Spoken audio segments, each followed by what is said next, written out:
नमस्कार विद्यार्थी मित्रांनो, माझं नाव अरविंद सिरसाड आणि आपली इंजिनिअरिंगमध्ये तुमचं परत एकदा खूप खूप स्वागत आहे.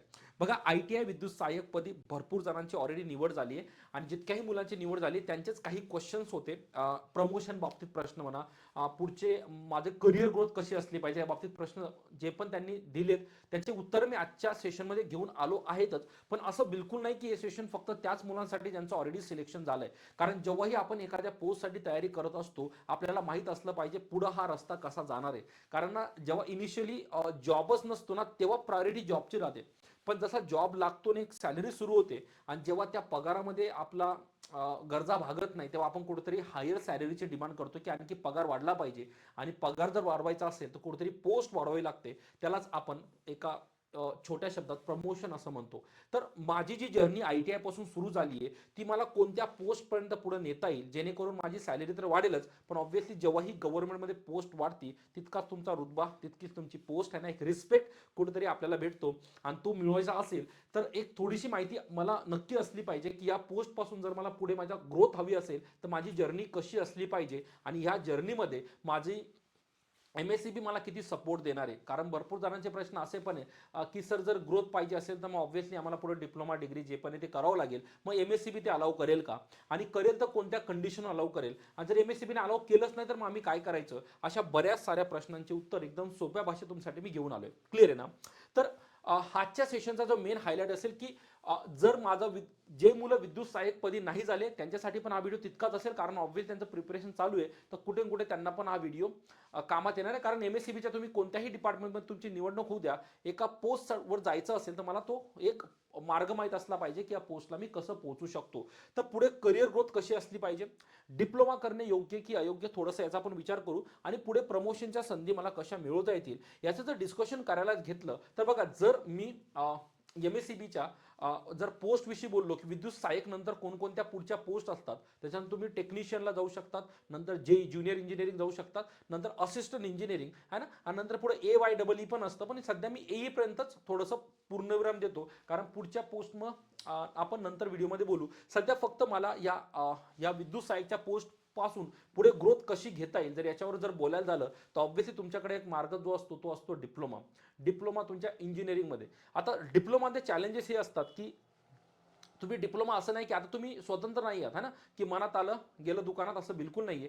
जर तुम्ही एखादं एज्युकेशन घेताय तर तुम्हाला बिलकुल MSCBची परमिशन घ्यावी लागेल, त्यांना जाऊन विचारावं लागेल की आम्ही हे करू शकतो का.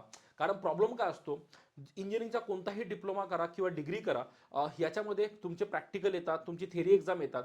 त्यावेळी जर तुम्हाला जर सुट्टी दिली नाही किंवा काही सुट्टीचे क्लास झाले तर ऑब्व्हियसली कुठेतरी प्रॉब्लेम होणार, त्याच्यामुळे ऍडमिशन घेऊन फायदा होणार नाही. तर तुमच्याकडे दोन मार्ग उरतात. एक, तुम्ही त्यांना विचारू शकतात की ऑफिशियली प्रोसेस काय, मला जर काही डिप्लोमा करायचा असेल तर है ना. जर त्यांनी परमिशन दिली तर वेल अँड गुड है ना. जर नाही जरी परमिशन दिली तर there is something called as distance education है ना.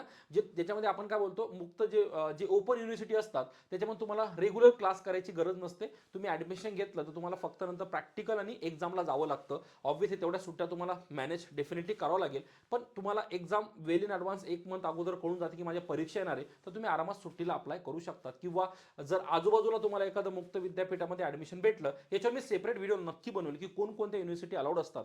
फक्त काळजी हीच घ्यायची आहे, जेव्हा मी ऍडमिशनला जातोय त्या युनिव्हर्सिटी किंवा ती जे विद्यापीठ आहे ते MSBTने रिकॉग्नाइज असलं पाहिजे है ना, आणि AICTE अप्रूव्ह असलं पाहिजे. हे नक्की पहिले गुगलवर करवा, नाही तर आजकाल एवढ्या फेक युनिव्हर्सिटी झाल्या आहेत ना, तुम्ही विचार सुद्धा करू शकणार नाही. तुम्हाला वाटेल तुमच्याकडे डिग्री आहे आणि त्याचं व्हेरिफिकेशन झाल्यानंतर लक्षात येईल की आपण एका फेक युनिव्हर्सिटीमधून डिग्री घेतली आहे. क्लिअर आहे ना. मी तुम्हाला लिस्ट हवी असेल तर देऊन देईल. तर जसा तुमचा डिप्लोमा जर तुम्ही असा डिस्टन्स एज्युकेशनने केला तर फक्त तुम्हाला मी बोललो ना ऍडमिशन करायचं आहे ना, आणि तिथं जाऊन तुम्ही करू शकता. ऑब्व्हियसली सर लिगल आहे इलिगल आहे प्रश्नच येत नाही, कारण शिक्षण घेणं हा कधीच गुन्हा नसतो है ना. त्या लोकांनी अप्रुव्हल दिलं, त्यांच्या परमिशनने तुम्ही करू शकता. परमिशन नाही भेटली किंवा काय प्लस मायनस असलं किंवा काही रूल्स मध्ये तुम्ही अडकले तर तुम्ही डिस्टन्स एज्युकेशन कधीही घेऊ शकतात. त्याला कोणीही बंदी घालू शकत नाही. क्लिअर आहे ना. तर जाऊन तुम्ही ते करू शकतात. ऑब्व्हियसली या सगळ्या गोष्टीसाठी तुम्ही इंटरनेट जेव्हा परमिशन घेसाल तेव्हा तुम्हाला आणखी बऱ्यापैकी आयडिया येईल. राईट आहे ना. पण ओपन युनिव्हर्सिटी हा नेहमी ऑप्शन तुमच्यासाठी काय असणार आहे, मोकळा असणार आहे. त्याच्यानंतर तुम्ही डिप्लोमा घेतला, डिप्लोमा तुमचा 3 वर्षाचा होतो. जसा तुमचा डिप्लोमा पूर्ण झाला तुम्ही JEEच्या पोस्टसाठी सरळ इलिजिबल होऊन जातात, आणि त्याच्यानंतर तुमचा पे स्केल खूप खूप म्हणजे खूप लवकर हलून जातो. याने फायदा हा होतो कारण इंटरनली एक्सपिरियन्स घेऊन जर पोस्टिंग घ्यायची ना त्याला वेळ जास्त लागतो. त्यात तुम्ही शिक्षण घेऊन डायरेक्ट एखादी एक्झाम क्लिअर केली ना तर तुम्हाला नक्कीच फायदा होतो. याच्यामध्ये नवीन मुद्दा असा की जर एकदा असं बोलतात ना की आपला अभ्यासामध्ये गॅप जर पडला ना की मग नंतर गोष्टी रिकवर करणं खूप अवघड असतं.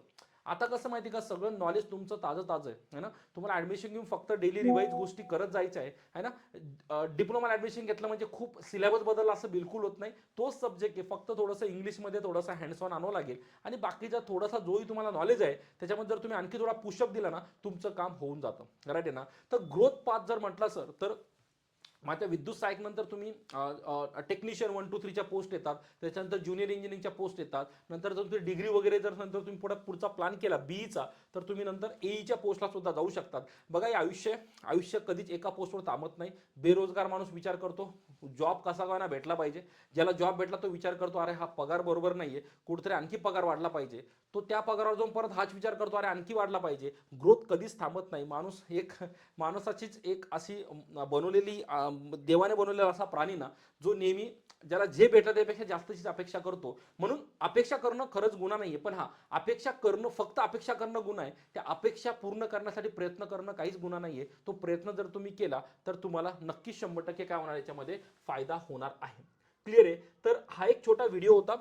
जर तुम्हाला आणखी काही गायडन्स हवं असेल तर मी नक्की याच्यावर पुढे व्हिडिओ बनेल. आता फक्त एवढंच सांगायचं होतं. भरपूर मुलांचा क्वेश्चन होता सर डिप्लोमा करायचा आहे पण माझं MSc परमिशन देईल का, तर ऑफकोर्स परमिशन देणं त्यांच्या हातात आहे. पण बाकीचे जे ऑप्शन्स आहेत ते युटिलाइज करून तुम्ही नक्कीच पुढे ऍडमिशन घेऊन तुमचा अभ्यास पूर्ण चालू शकतात. आणि जर जे कॉम्पिटेटिव्ह तयारी तुम्ही ऑलरेडी केली आहे ती जर पुढे कंटिन्यू केली तर ऑब्व्हियसली भविष्यात जेव्हाही वॅकन्सी येईल त्या तुमच्या नक्की तुम्हाला फायदा होणार आणि 100% तुम्ही त्याच्यात ती वॅकन्सी क्लिअर करून तुमची पुढे पोस्टिंग घेऊ शकता. क्लिअर आहे.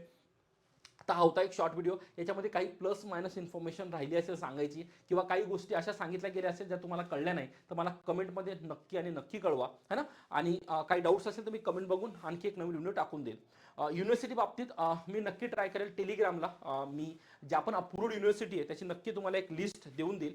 त्यासाठी काय नाही, टेलिग्राम चॅनल जॉईन करून घ्या आपली इंजिनिअरिंग म्हणून. खाली डिस्क्रिप्शनमध्ये पण टेलिग्राम चॅनलची लिंक आहे. आणि स्टडी कंटिन्यू करावी अशी वाटत असेल तर प्लस आपलं ॲप्लिकेशन सुद्धा अवेलेबल आहे त्याच्यामध्ये तुम्हाला भरपूर साऱ्या फ्री टेस्ट आहे ना आणि भरपूर सारं मटेरियल भेटून जाईल. जे आता नाही पण भविष्यात तुम्हाला नक्की काम येईल जेव्हा तुम्ही प्रिपरेशनचा विचार करशाल तेव्हा. त्याचं नाव पण आपली इंजिनिअरिंग ॲप्लिकेशनच आहे. त्याची पण लिंक मी डिस्क्रिप्शनमध्ये दिली. क्लिअर आहे. चालतंय है ना. आजच्या व्हिडिओला इथं पूर्णविराम देतो. बाकी काही अडचण असेल तर मला कमेंटमध्ये नक्की कळवा है ना. मी नक्की ट्राय करेल की तुमच्या प्रश्नांचं परत उत्तर घेऊन येईल आणि माझ्यापर्यंत त्याला न्याय देण्याचा परिपूर्ण काय करेल प्रयत्न करेल. चला आजच्या व्हिडिओला पूर्ण देतो. भेटूया नेक्स्ट व्हिडिओमध्ये. तोपर्यंत काळजी घ्या. बाय.